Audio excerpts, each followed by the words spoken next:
ito mga mahal na kapatid, ating muling sasagutin ang mga ministro ni Felix Manalo na gumagamit sa mga aklat Katoliko at paulit-ulit na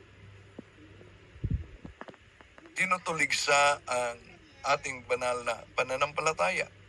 At isa na ang aklat na ito, kaya ating sasagutin ito punto por punto, mga kapatid. Na ang doktrina ng Trinidad o ang aral na ang iisang tunay na Diyos ay may tatlong persona ay hindi lamang po wala sa Biblia, kundi ito po ay kalaban pa ng Biblia. Aminado po ba ang mga nagtataguyod ng doktrina ng tinatawag nilang Trinidad na talagang wala po sa Biblia ang aral nilang yan? Sa isang aklat na isinulat po ng isang paring Katoliko na nagngangalang Pedro Sevilla, ito po ay pinamagatang ang kabanal-banalang isang tatlo ang Diyos ng mga Kristiyano. Ito po ang aklat na ginagamit nila at pinagputol-putol nila. So kung ang mga inosenteng Katoliko di alam talaga, so mapa-oo talaga sila nitong tuligsa ng INC. Kaya isa-isahin natin ito dahil isa sa mga dahilan kung bakit sila ay tutol sa Holy Trinity, dahil sabi nila, malinaw naman ang turo. Juan 17:1-3, isang Diyos. May iisang Diyos at ang Ama. Kung si Kristo daw ay Diyos, ilan ang iisa na Diyos? Yon ang kanilang argumento. Pakinggan muna natin. Na ang Ama ang iisang Diyos na tunay. Muli po nating basahin ang pahayag ng ating Panginoong Jesucristo dito po sa Juan 17:1-3. Ang mga bagay na ito ay sinalita ni Jesus, at sa pagtingala ng kanyang mga mata sa langit ay sinabi niya, Ama, dumating na ang oras. Luwalhatiin mo ang iyong anak upang ikaw ay luwalhatiin ng anak. At ito ang buhay na walang hanggan, na ikaw ay makilala nila na iisang Diyos na tunay at siyang iyong sinugo sa makatwid bagay si Jesucristo. Mga kaibigan, pinaglalaanan po ng buhay na walang hanggan ang mga kumikilalang ang Ama ang iisang tunay na Diyos. Kaibayo po ito ng sasapiting walang hanggang kapahamakan ng mga hindi nagsisikilala sa tunay na Diyos. Yan. Juan 17:1-3, dahil may mabasang ang Ama ay iisang Diyos, kung si Kristo ang argumento nila ay iisang Diyos, ilan daw ang iisang Diyos? Ito ang dahilan na hindi talaga nila matanggap. Ito'y modernong Arianism sa ating panahon ngayon, na ang ating Panginoon Jesucristo ay tunay na Diyos at tunay na tao, dahil pinakilala ng ating Panginoong Hesus sa Juan 17:1-3 na ang Ama bilang sa English, only true God. At madalas itong ginagamit ng INC sa kanilang propaganda, sa kanilang pandoktrina, para patunayan nila na mali ang turo ng simbahang Katoliko na ang ating Panginoon Jesucristo ay tunay na Diyos at tunay na tao. Dahil mabasa nila sa naturang talata Juan 17:1-3 ang salitang only. Kaya para sa mga ministro at mula para kay Felix Manalo, yung only, virtually at totally, mga kapatid, ay iisa lang talaga, no exemption. Walang kasama dahil sa only.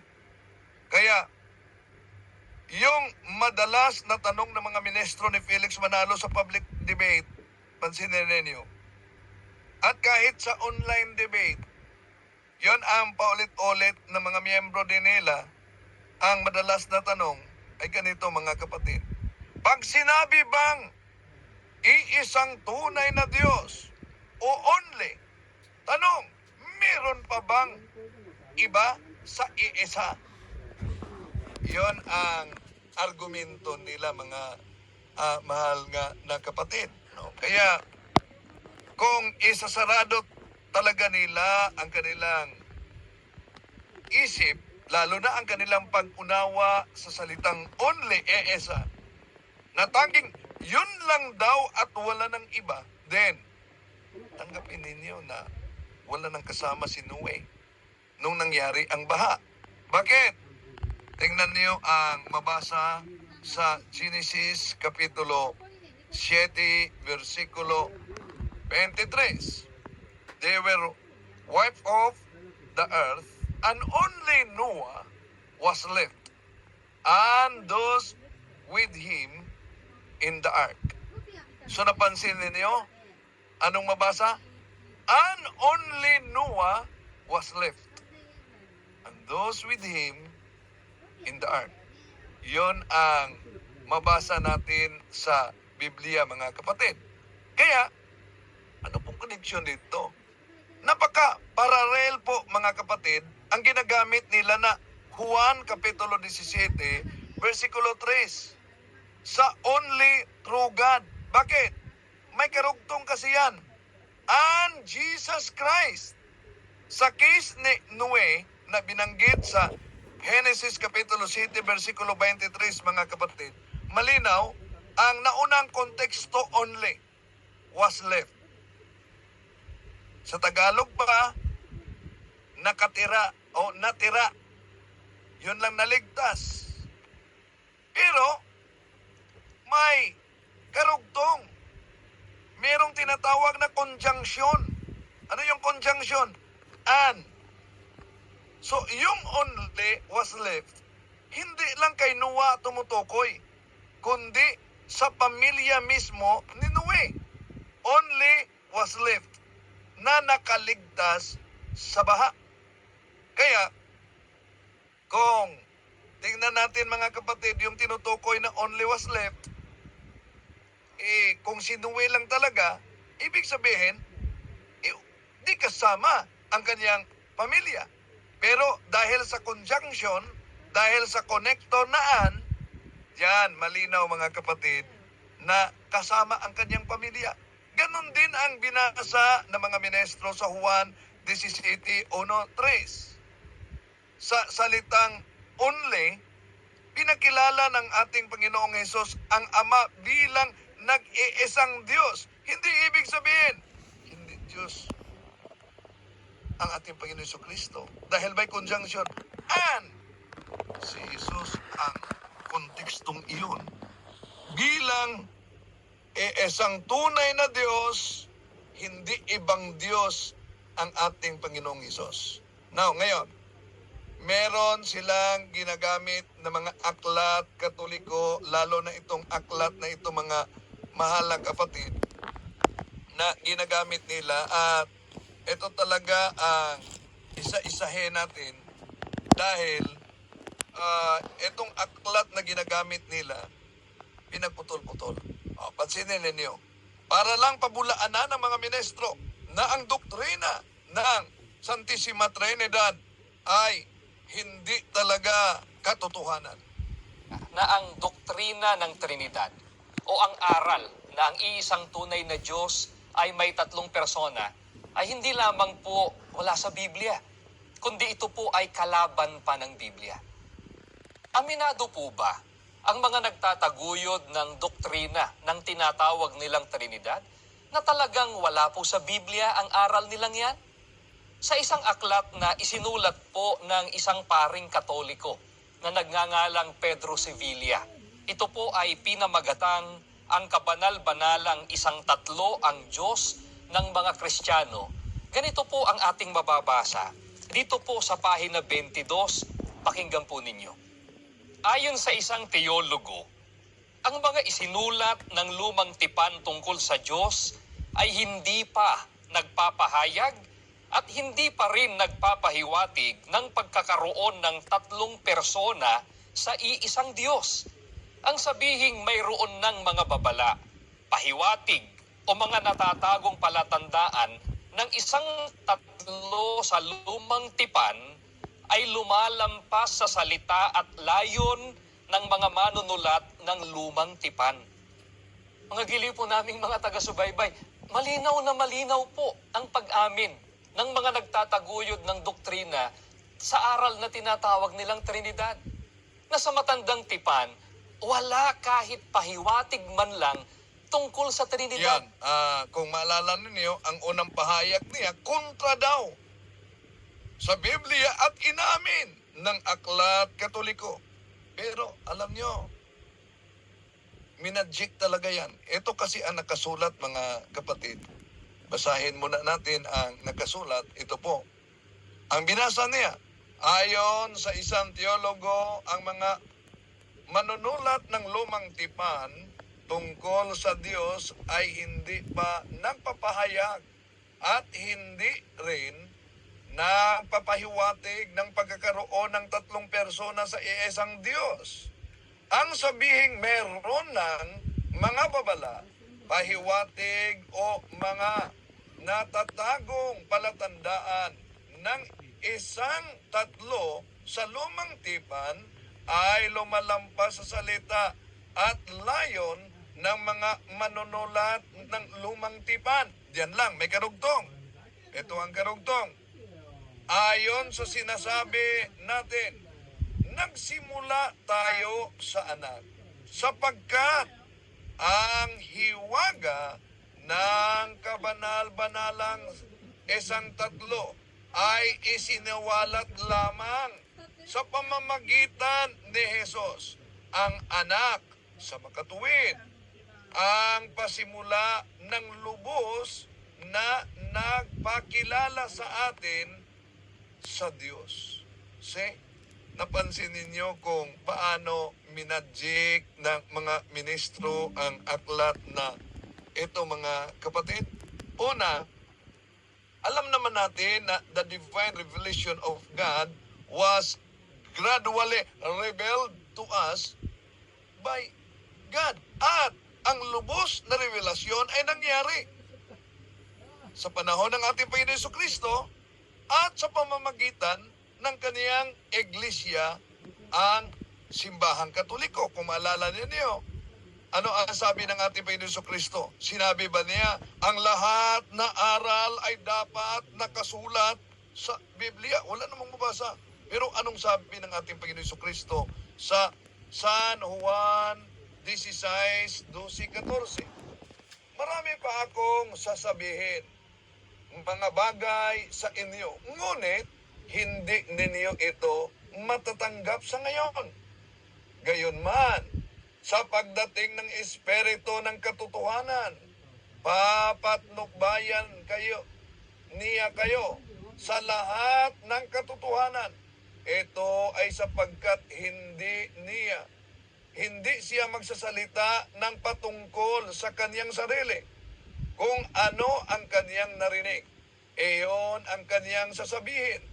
Ipapahayag niya sa inyo ang mga bagay na darating. Luluwalhatiin niya ako sapagkat tatanggapin niya ang sa akin at ipapahayag niya ito sa inyo. See? Yun ang problema sa Sola Scriptura Bible alone, mga kapatid. Na ang tunay pala na iglesia ay may gabay na banal na espiritu. Pero balikan natin. Kung ang argumento nila di mabasa kasi letra por letra sa lumang tipan, kaya walang ipahiwatig. Mapansin ninyo, mga kapatid, ang mga ministro ni Felix Manalo, bawat doktrina may katumbas na sali ng Biblia. At itong sali na ito, Amplified Bible, ginagamit nila. Ano po ba ang mabasa?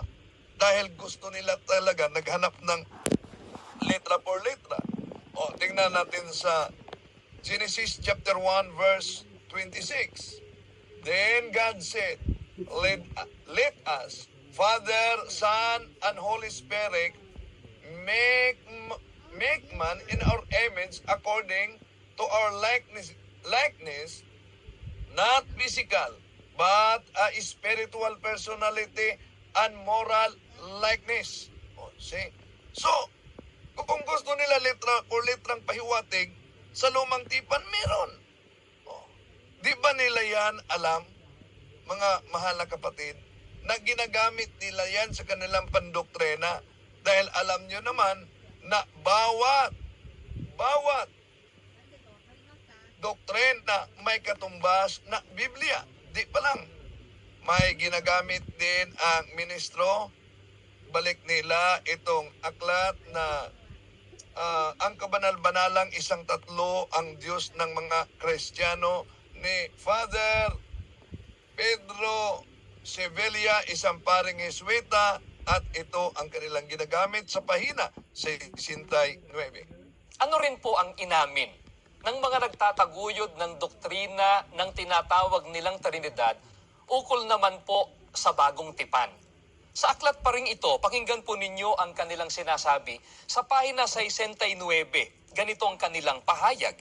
Wala pang doktrinang formal ng banal na Trinidad sa mga manunulat ng bagong tipan. Kung ang tinutukoy natin ay isang tiyak na turo na sa iisang Diyos ay mayroong tatlong magkakapantay na maka-Diyos na persona. Napakalinaw din po ang pag-amin ng paring ito ng Iglesia Katolika Romana. Ang sabi niya, walang doktrinang formal ng Trinidad sa mga manunulat ng bagong tipan. Okay, napansin ninyo? Pinutol. May pinutol naman.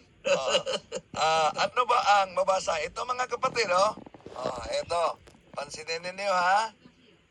Magaling talaga sila mag-chap-chap. Ito ang binasa.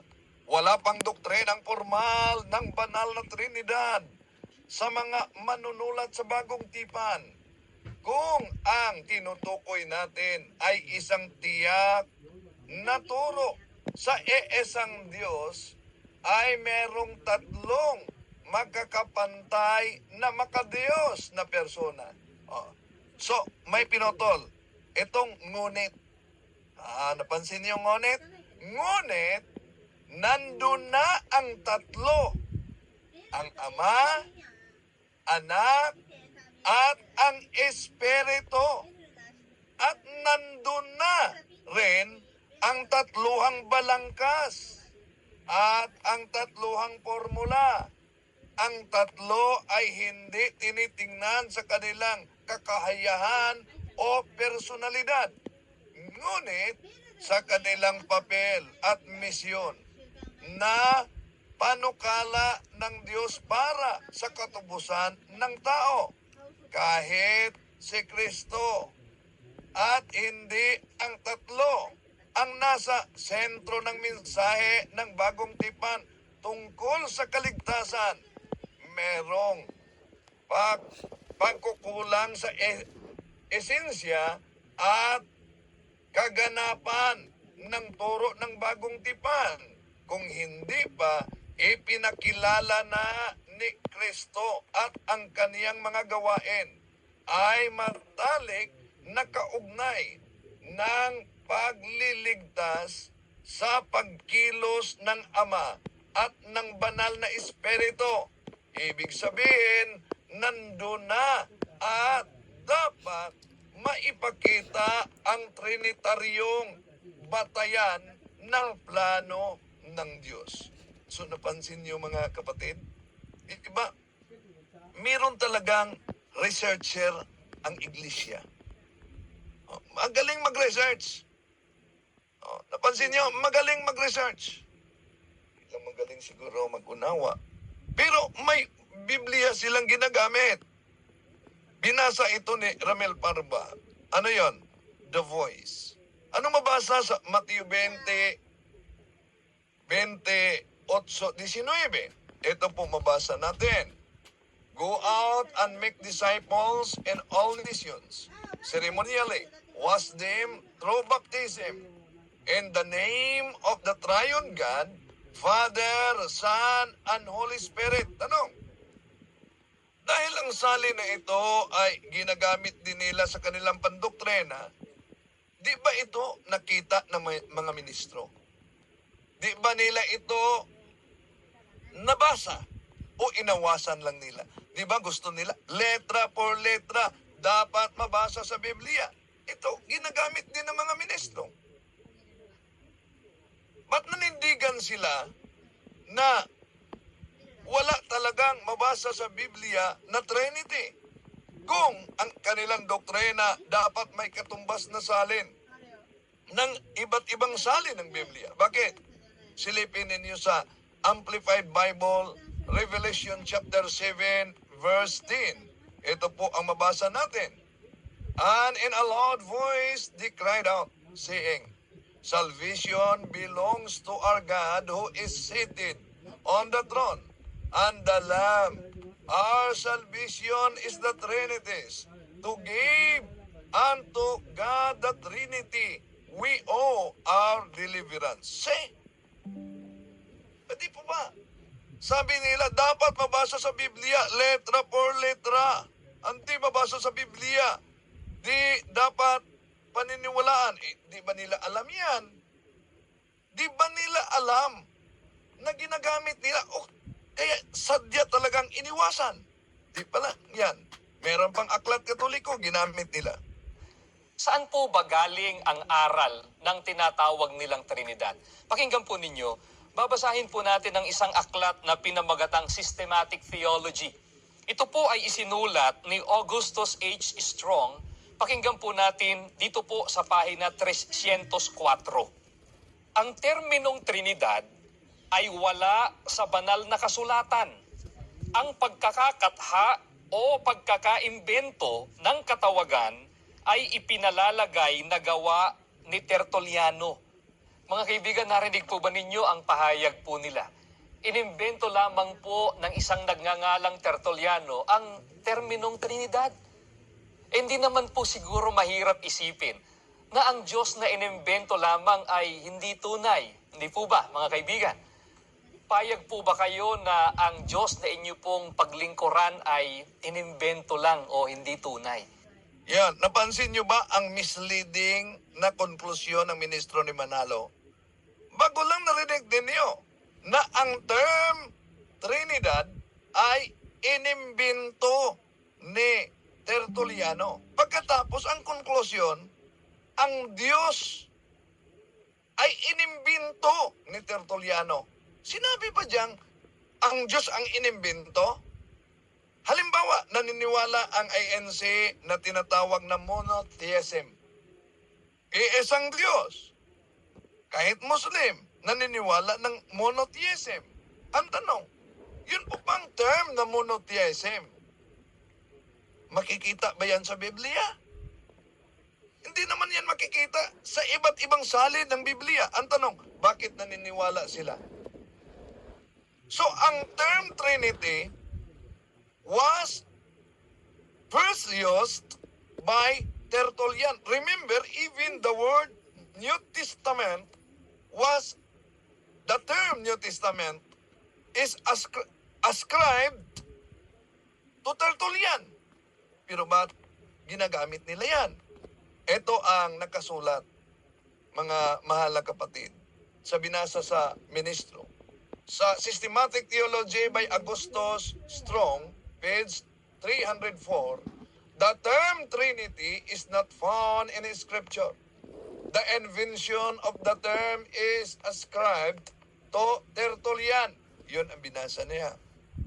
Kaya, ang konklusyon dito, mga mahal na kapatid, ang Diyos ay inimbento ni Tertulliano. Mali po. Misleading.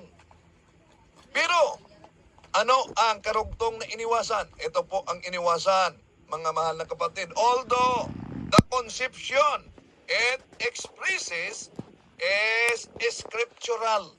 See? Yun ang iniwasan ng ministro ni Manalo sa paggamit sa aklat katoliko, mga kapatid. Kaya mag-ingat talaga. Dahil sa kanilang paggamit dito, baka madinggoy tayo kundi tayo mag-aral sa pananampalataya ng simbahang katoliko na paulit-ulit. Ginamit nila mga aklat katoliko sa kanilang banat sa ating mahal na pananampalataya. At ito pa, God and myself na ang may akda ay si Father Martin Scott. Anong ginagamit nila dito? Ang pahina 118. Ito ang mabasa sa pahina 118. Ano pa po ang isang kapansin-pansin sa pag-aming ginawa ng mga nagtataguyod ng mga doktrina ng Trinidad? Sa isa pa po nilang aklat na pinamagatang God and Myself, An Inquiry into the True Religion, ganito po ang ating mababasa dito po sa pahina 118. Ang Trinidad ay isang kamangha-manghang misteryo na walang sino mang nakauunawa nito. Ang pinakamarunong na teologo, ang pinakabanal na papa, ang pinakadakilang santo, silang lahat ay nahihiwagaan dito tulad ng isang batang may 7 taong gulang. Mga kaibigan, hindi po ba kakatuwa ito? Umimbento po sila ng isang Diyos na kahit sino man sa kanila ay wala pong nakakaunawa. Kahit pa raw po ang pinakamarunong nilang teologo, ni ang pinakadakila nilang santo, ay nahihiwagaan daw sa tinatawag na Trinidad, gaya ng isang batang may 7 taong gulang. Paano nga namang maiintindihan ng sino man na iisang Diyos ang anilay 3 persona na pawang mga Diyos? Okay, yon. Alam niyo na, mga kapatid, meron na namang pinutol ang ministro dito. Una, para ba sa ANC, ang Diyos na kanilang pinaniniwalaan ay hindi mahiwaga, hindi misteryo? Ano po ba ang konteksto at anong iniwasan? Ito po mga mahal na kapatid ang binasa at iniwasan. The Trinity is a wonderful mystery. Hiwaga. No one understands it. The most learned theologians, the holiest popes, the greatest saint, all are as mystified by it as a child of 7. O may karugtong. Anong karugtong?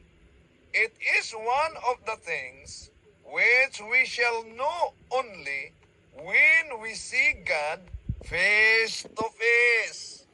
Ano daw? Ganap natin na maunawaan ang Diyos. Kung ang Diyos mismo ay magiging kaharap na natin face to face. Tanong, sila ba'y di sang-ayon na ang Diyos ay hiwaga? Di ba nila nabasa ang Job chapter 11 verse 7? Can you fathom the mysteries of God? Can you probe the limits of the Almighty? O may misteryo ang Diyos. Kaya nga, iniwasan nila mga mahal na kapatid, yung mabasa na ganap lang natin, na lubos maintindihan ang Diyos kung ito'y magiging kaharap na natin, face to face. Pero, nang nasa kamay na ng ministro, abay, pinipilipit para makahikayat ng mga inosente na nag-imbento daw ang Katoliko na Diyos na hindi lubos na unawaan. At may ginagamit pa sila na aklat. Ito po, mga mahal na kapatid, this is Catholicism. Ginagamit din nila in order to establish doubt regarding the doctrine of the Catholic Church about the Holy Trinity. Pakinggan natin ang ministro ni Felix Manalo.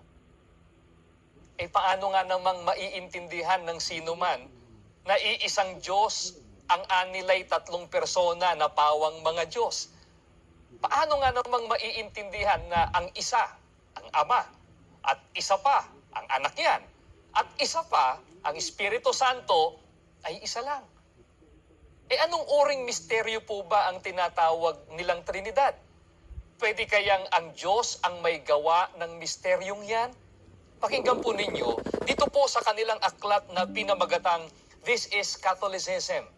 Ganito po ang ating mababasa sa pahina 25. Hindi nga makagagawa ang Diyos ng isang kahangalan, isang salungatan ng mga salita. Hindi niya magagawa, halimbawa, na ang dalawa at dalawa ay maging lima. Mga kaibigan, ayon na rin po sa paring Katoliko, hindi kailanman gagawa ang ating Panginoong Diyos ng isang kahangalan. Yan mga kapatid, napansin nyo ang misleading presentation ng ministro ni Manalo? Una, sabi niya, ang Diyos kaya ang nag-imbento ng misteryo? Pakinggan natin sa Aklat Katoliko. Hindi naman misteryo ang binanggit ang konteksto diyan. Ang konteksto diyan ay kaugnay sa kahangalan. Ito, ang binasa niya. God of course cannot perform an absurdity, a contradiction in terms. He cannot, for instance, make 2 and 2 equal 5. Yun ang konteksto, kahangalan. Di pwede sa Diyos. Pero how about ang misteryo ng Trinity? Ito iniwasan. Ito ang mabasa mga kapatid. Sa naturang aklat, the most exalted truth concerns God Himself revealed to us that there are 3 really distinct persons and the one true God. Each of the divine persons is perfectly equal to the other 2 because each possess the same divine nature and each is God. The Father then is not older or greater than the Son, nor the Father and the Son superior to the Holy Ghost. Rather, since all persons are the same infinite and eternal God, they all enjoy the same infinite wisdom, goodness, and power. Yun po mga mahal na kapatid ang mabasa sa naturang aklat na ni-research talaga, ginamit talaga laban sa pananampalataya at dapat aware kayo. Ano pa? Ito, inimbento daw umano ng simbahan Katoliko talaga ang pagka-Diyos ni Kristo at ang pagka-Diyos ng Espiritu Santo. Bakit? Nasa Aklat Katoliko na ginagamit nila pahina 206 ng Discourses of the Apostles' Creed. Pakinggan natin ang ministro ni Felix Manalo. Isang kahangalan po ang doktrina ng tinatawag nilang Trinidad. Ano? Dito mga kapatid, isang malinaw na pamumusong talaga ang ginamit ng ministro ni Manalo. Isa daw kahangalan ang doktrina ng Trinidad. Ang tanong, asan kaya yan mabasa? Di ba dapat para sa kanila mabasa ayon sa Biblia? Pero kung di sila naniwala sa Trinidad at sinabing isang kahangalan, anong bersyon ng Biblia na isang kahangalan?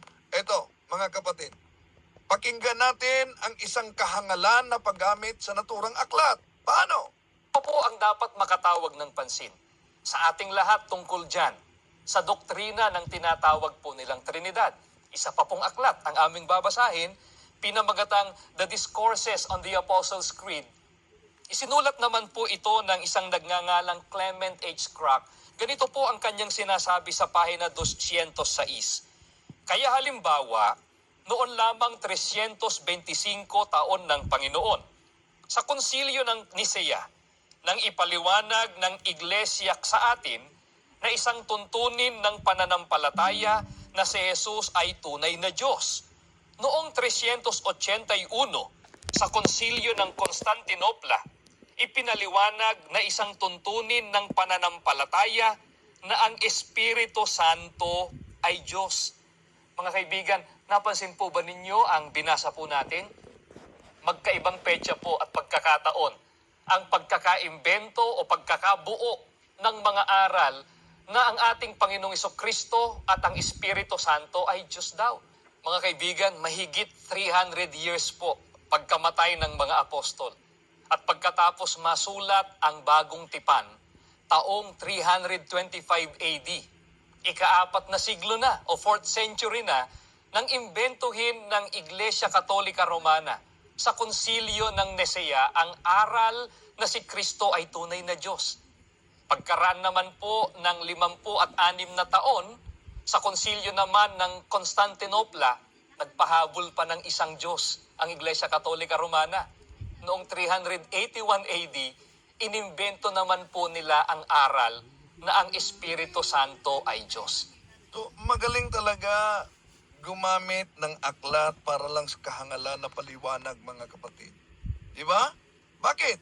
Ano po ba yung mabasa? Inimbento ba? Ito ang mabasa at ito ang iniwasan, mga kapatid. Sa Discourses on the Apostles' Creed by Reverend Clement H. Crack, page 260. Thus, for example, itong binasa niya, it was not until 325 at the Council of Nicaea that the Church defined for us that it was an article of faith that Jesus is truly God. And 380, at the Council of Constantinople, it was defined that it is an article of faith that the Holy Spirit, the Holy Ghost, is God. May karugtong. These were no new doctrines. It was only after they were being denied that the Church reaffirmed and made clear what had been taught by Christ and His apostles. Yun ang mabasa natin sa aklat. Hindi sinabing inimbento. Halimbawa, dahil ba idiniklara ng konselyo ng Nicea, mga mahal na kapatid, inimbento at di pwedeng tanggapin, idiniklara lang ang di mabagong katotohanan. Halimbawa, nasa kanilang Pasugo Magazine. Sa Pasugo Magazine, Hunyo 1951, page 27, ito mabasa. Ang konsilyo ng Trento noong 1546 ay nagpapahayag na ang lahat na aklat ng matanda at bagong tipan ay nasa Bibliyang Katoliko ay mga banal at naaayon sa batas. Ano daw? Noong taong 1546, ang mga aklat na sa kanilang Pasugo Magazine sa matanda at bagong tipan sa Bibliyang Katoliko ay mga banal at naaayon sa batas. Ibig ba sabihin, noong taong 1546, inimbento ng simbahang Katoliko na ang mga aklat nito ay mga banal, kaya noong 1546 lang nagsimula ang kanilang pagkabanal. Iba tinanggap nila ang mga aklat Katoliko, lalo na ang Biblia. Hindi lang yan. Ito pa, sa Pasugo Magazine pa rin nila, mga mahal na kapatid. Sa naturang Pasugo, ang batas ng Iglesia Katolika na mataimtim at maingat na sinisiyasat at tinitiyak ng konsilyo ay siya ring nasa mga talaan ng mga banal na aklat na inihayag ng mga konsilyo ng Florencia noong 1441, Cartago noong taong 397, Hippo noong taong 393, Laodicea noong taong 363, at ng mga Papa Inocencio noong taong 401, Hormidas noong taong 514-523, Gelasius noong taong 492-496, at ng Papa Damaso noong taong 360. So napansin niyo, mga mahal na kapatid, na dito, kahit sa kanilang Pasugo Magazine, ipinakita na ang aral ng simbahang Katoliko ay hindi batay lang sa Biblia, kundi sa tinatawag na Teaching Authority Magisterium sa pamamagitan ng deklarasyon ng konsilyo. Saan naganap ang unang konsilyo? Gawa Kapitulo 15 sa Jerusalem. Pagkatapos sa naturang konsilyo, anong ginawa ng mga apostol? Gawa Kapitulo 16, versikulo 4. Bawat lungsod na kanilang dalawin, ipinaalam nila sa mga kapatid ang pasya ng mga apostol at ng mga pinuno ng iglesia sa Jerusalem at inuutos na sundin iyon. So sila na Bible alone, anong kanila? Inuutos na basahin ang anong nakasulat lang. Pero hindi kung ano ang pasya sa konsilyo ng tunay na simbahan, dapat sundin yun. At ang aklat, ang Biblia, sinunod nila, kinopya nila, at napansin nyo naman ang sabi nila, wala silang sariling Biblia. Kaya mga kapatid, sa mga nagsisiyasat ngayon, ibigay ko sa inyo ang desisyon. Kayo ang magdesisyon. Kung sila walang sariling Biblia, ibig sabihin, nakibasa at nangungopya lang galing sa simbahang Katoliko. Ang tanong, tama ba na yung nangungopya ay siyang tama pagkatapos ang kinukopyahan nila ay mali? Isip-isip naman pag may time. Balik sa inyo, bro, Christian. Yes, bro.